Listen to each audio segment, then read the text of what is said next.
Welcome to Ruler Room Tutorials. Today I'll be showing you how to install Blender. First, you'll open up Google Chrome, and you'll type in Blender download.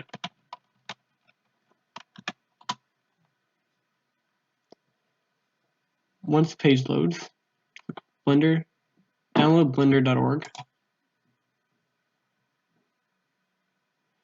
and click Download Blender. This will install the latest version of Blender to your computer.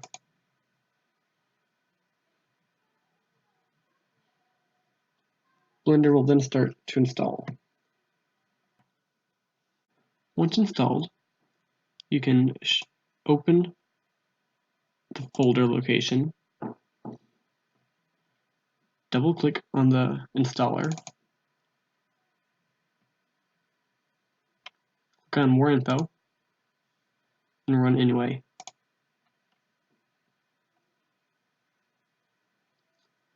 Then click Next.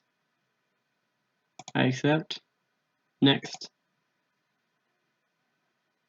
Now you get to choose where you want to download Blender.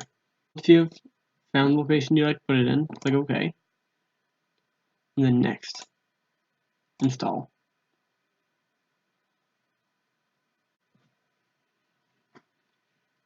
Once it finishes installing, click Finish.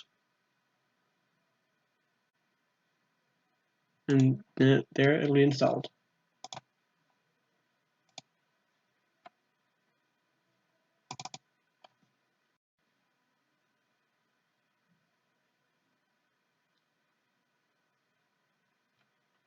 And that's how to install Blender version 2.81a.